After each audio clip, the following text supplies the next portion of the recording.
Hello friends, welcome to my YouTube channel. Drama की शुरुआत में हमें मिस्टर सेन को दिखाया जाता है, जो अभी विदेश से वापस आया था और आते ही वह जल्दबाजी में किसी कंपनी में जा रहा होता है। तभी वह फ्लैशबैक में अपनी एक्स गर्लफ्रेंड के बारे में सोचने लगता है और मन ही मन कहता है, चेरी, क्या तुमने मुझे माफ कर दिया है। और हम फ्लैशबैक में देखते हैं कि मिस्टर सेन चेरी के साथ ब्रेकअप कर लेते हैं और अपना क्रेडिट कार्ड उसके मुँह पर दे मारता है और कहता है कि जितने पैसे तुम्हें चाहिए तुम ले सकती हो। हमें यहाँ पर ब्रेकअप क्यों हुआ है यह नहीं पता चलता, वो हमें स्टोरी में आगे पता चलेगा। इसके बाद हमें सिनेमैक्स कंपनी का सीन दिखाया जाता है, जहाँ पर एक मीटिंग चल रही होती है। यहाँ पर जोजो नाम का एक लड़का मीटिंग को हैक कर रहा होता है। वह अपने सभी को वर्कर्स को बताता है कि आज हमें एक नया बिजनेस पार्टनर मिला है और हम सबको मिलकर उसके साथ प्रोजेक्ट अच्छे से कंप्लीट करना होगा, और वार्निंग देता है सबको कि अगर हमने प्रोजेक्ट को अच्छे से कंप्लीट किया तो मैं सबकी सैलरी को डबल कर दूंगा। ये सुनकर चेरी और उसके फ्रेंड खुश हो जाते हैं कि अरे चलो, हमारे तो डबल मजे होने वाले हैं। तभी वहाँ पर मिस्टर सेन की एंट्री हो जाती है। चेरी मिस्टर सेन को देखते ही अपने ब्रेकअप की बात याद करने लगती है कि मिस्टर सेन ने कैसे उसको छोड़ दिया था।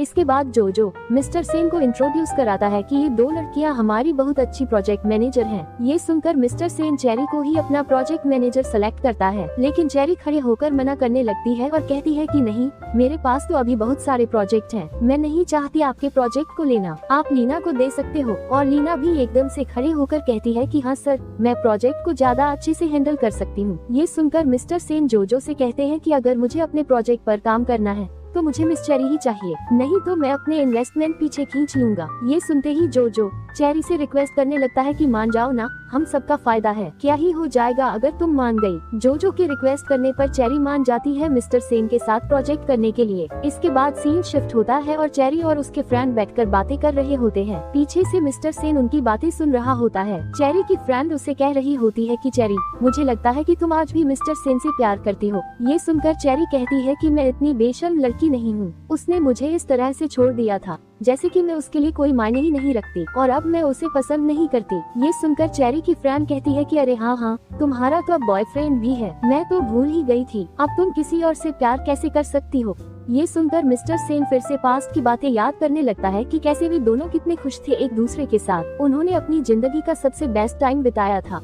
तभी मिस्टर सेन सोचने लगता है कि इन बातों को 5 साल हो चुके हैं, शायद चेरी मुझे सच में भूल गई हो। इसके बाद फिर सीन शिफ्ट होता है और हमें अगले दिन का सीन दिखाया जाता है, जहाँ पर ऑफिस में चेरी मिस्टर सेन के पास प्रोजेक्ट की डिटेल लेकर आती है। यहाँ पर मिस्टर सेन चेरी से उसके बॉयफ्रेंड के बारे में पूछने लगता है, जो सुनकर चेरी बताने से मना कर देती है और कहती है कि यह मेरी प्राइवेट लाइफ है और मैं आपके साथ सिर्फ प्रोफेशनल रिश्ता ही रखना चाहती हूँ। और यह कहकर वह वहाँ से जाने लगती है, लेकिन मिस्टर सेन तो उसका हाथ पकड़ लेता है और उल्टा उससे ही कंप्लेंट करने लगता है कि तुम 5 साल पहले इस तरह डिसअपीयर हो गई, जैसे कि हम दोनों का कोई रिलेशनशिप था ही नहीं। ये सुनकर चेरी उल्टा उसे डांट कर कहती है कि तो फिर क्या चाहते थे तुम, मैं तुम्हारी याद में जिंदगी बिताऊं, मुझे अपनी जिंदगी में मूव ऑन करना था तो मैंने किया, और ब्रेकअप तुमने किया था, मैंने नहीं। ये कहकर चेरी वहाँ से जाने लगती है। तभी अचानक वहाँ पर एक लड़की की एंट्री होती है और वह आते ही मिस्टर सेन को हक करने लगती है। ये देखकर चेरी और मिस्टर सेन दोनों ही हैरान हो जाते हैं और तभी वह लड़की चेरी से भी मिलती है। हमें यहाँ पता चलता है कि ये सब पुराने क्लासमेट और पुराने फ्रेंड्स हैं, जो सब एक दूसरे को जानते हैं। इस लड़की का नाम जूलिया है। जूलिया चेरी को नाइट डिनर के लिए इनवाइट करती है। पहले तो चेरी मना करने लगती है,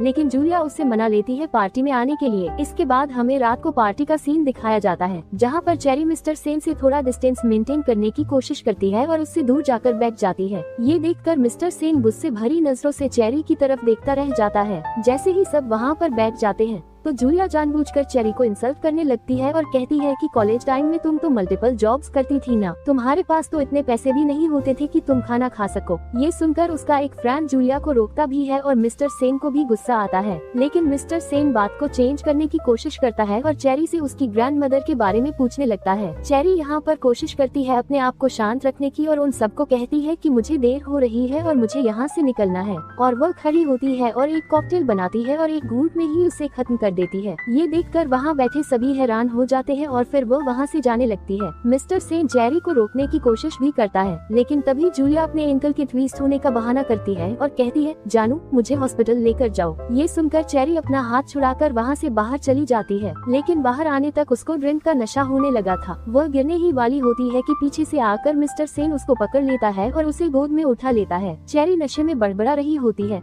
लेकिन मिस्टर सेन उसकी एक भी बात नहीं सुनता और उसे अपनी गाड़ी में बैठा उठाकर अपने घर ले आता है। घर पर लाकर जैसे ही मिस्टर सेन चेरी को सोफे पर बैठाता है तो चेरी सेन का हाथ पकड़ लेती है और नशे में उसे कहती है, मिस्टर सेन, मैं तुमसे बहुत नफरत करती हूँ और मैं कभी तुम्हें पसंद नहीं करती। ये कहते हुए वह रोने लगती है। इस तरह चेरी को रोता हुआ देखकर मिस्टर सेन अपने ऊपर कंट्रोल नहीं कर पाता और चेरी को किस करने लगता है। चेरी जैसे तैसे मिस्टर सेन को पीछे करती है और कहती है कि आखिर क्यों तुम मुझे ही किस करते हो हर बार, जबकि मैं तो तुमसे नफरत करती हूँ। और यह कहकर जोर जोर से रोने लगती है। तभी मिस्टर सेन आगे आकर चेरी को चुप कराते हैं और कहने लगता है कि यह सब मेरा ही फॉल्ट था, मुझे माफ कर दो। इसके बाद हमें अगले दिन का सीन दिखाया जाता है जहाँ चेरी सोकर उठती है। जैसे ही चेरी उठती है तो वह देखती है कि उसके कपड़े चेंज हो रखे हैं। वह हैरानी से मिस्टर सेन से पूछने लगती है कि मैं यहाँ कैसे आई। इस पर मिस्टर सेन उसे बताता है कि तुमने बहुत ज्यादा ड्रिंक कर ली थी, इसलिए मैं तुम्हें यहाँ पर लेकर आया और तुम्हारे कपड़े भी मैंने चेंज किए हैं। ये सुनकर चेरी कहने लगती है कि तुम्हारी हिम्मत कैसे हुई मुझे हाथ लगाने की। इस पर मिस्टर सेन जानबूझकर चेरी की फिरकी लेते हुए कहता है कि मैंने तो तुम्हें बिना कपड़ों के पहले भी देखा हुआ है,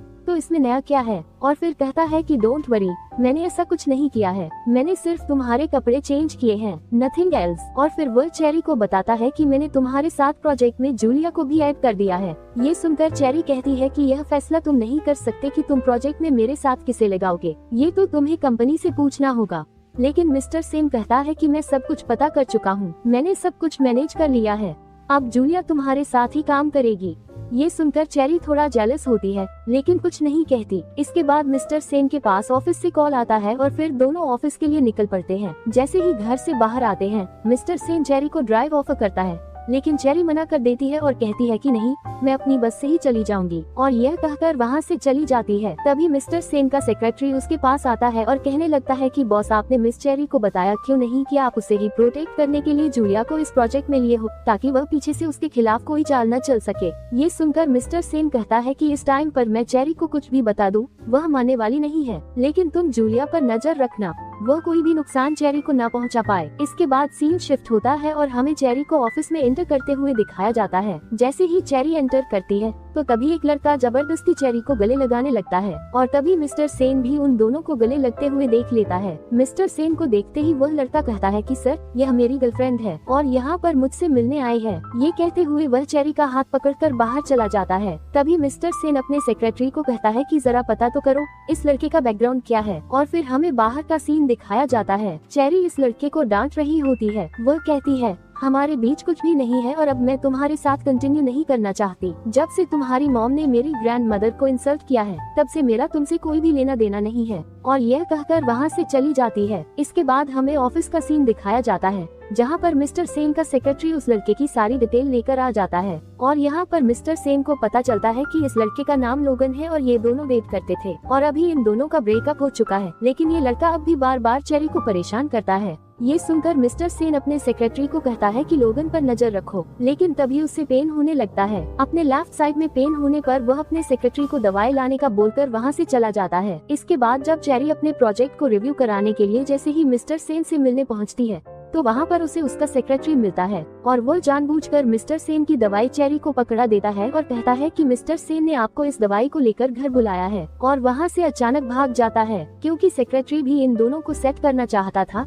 इसलिए वो खुद पतली गली से निकल जाता है। इसके बाद चेरी मिस्टर सेन के घर पहुँचती है। जैसे ही मिस्टर सेन चेरी को देखता है तो हैरान रह जाता है क्योंकि उसने तो अपने सेक्रेटरी को बुलाया था। फिर वह चेरी को अंदर आने के लिए बोलता है, लेकिन चेरी तो वहीं से वापस आने लगती है। तभी वह जानबूझकर नाटक करता है कि जैसे उसे चक्कर आ गया हो और वह चेरी के ऊपर ही, चेरी के शोल्डर पर ही सर रख देता है। फिर तो ना चाहते हुए भी चेरी को घर के अंदर जाना पड़ता है और वह जैसे ही मिस्टर सेन को सोफे पर बैठाती है तो दोनों एक रोमांटिक ग्लेंस शेयर करते हैं। ऐसा लग रहा था मानो चेरी फिर से मिस्टर सेन के लिए फील करने लगी हो, लेकिन तभी उसे रियलाइज होता है और वह पीछे हटने की कोशिश करती है, लेकिन मिस्टर सेन उसे अपनी तरफ खींच लेता है और उसे कहने लगता है कि चेरी प्लीज मेरी टाई खोल दो। लेकिन चेरी कहती है कि नहीं, मुझे तो टाई एंड टाई नहीं करनी आती। ये सुनकर सेन कहता है, लेकिन तुम्हारा एक बॉयफ्रेंड हुआ करता था, उसके लिए तो तुम सब करती थी। और यह कहकर सेन चेरी का हाथ पकड़कर उसे सिखाने लगता है कि टाई को कैसे खोला जाता है। ये बहुत ही रोमांटिक मोमेंट था। यहाँ पर चेरी खुद को जैसे तैसे करके संभालती है और पीछे हटती है, लेकिन मिस्टर सेन जानबूझकर उसे रोकने के लिए कहता है कि मुझे शॉवर लेना है और मुझे डर लग रहा है कि कहीं मैं चक्कर खाकर ना गिर जाऊँ, इसलिए तुम बाथरूम के बाहर ही खड़ी रहना, और फिर नहाने चला जाता है। फिर वॉशरूम से जानबूझकर चेरी को टॉवल के लिए बुलाता है और टॉवल के बहाने उसे अंदर खींच लेता है। ये देखकर चेरी कहने लगती है कि मिस्टर सेन, आपको अब ये हरकतें नहीं करनी चाहिए। अगर कोई देखेगा तो हमारे बारे में क्या सोचेगा। ये सुनकर सेन कहता है, कौन देखेगा, तुम किसकी बात कर रही हो। चेरी कहती है कि तुम्हारी गर्लफ्रेंड या फिर तुम्हारी फियांसी जूलिया, तुम्हें शायद उसकी रिस्पेक्ट करनी चाहिए। ये सुनकर मिस्टर सेन चेरी को क्लैरिटी देता है कि जूलिया ना तो मेरी गर्लफ्रेंड है और ना ही मेरी फियांसे, वह सिर्फ मेरी एक दोस्त है, इससे ज्यादा कुछ भी नहीं। लेकिन चेरी फिर भी नहीं मानती और कहती है कि हमारा ब्रेकअप 5 साल पहले हो चुका था और अब शायद हम दोनों मूव ऑन कर चुके हैं, और यह कहकर वह वहाँ से जाने लगती है। तभी पीछे से मिस्टर सेन उससे पूछता है कि चेरी, क्या तुम मुझे माफ नहीं कर पाए हो। ये सुनकर भी चेरी कोई रिप्लाई नहीं देती और वहाँ से चली जाती है।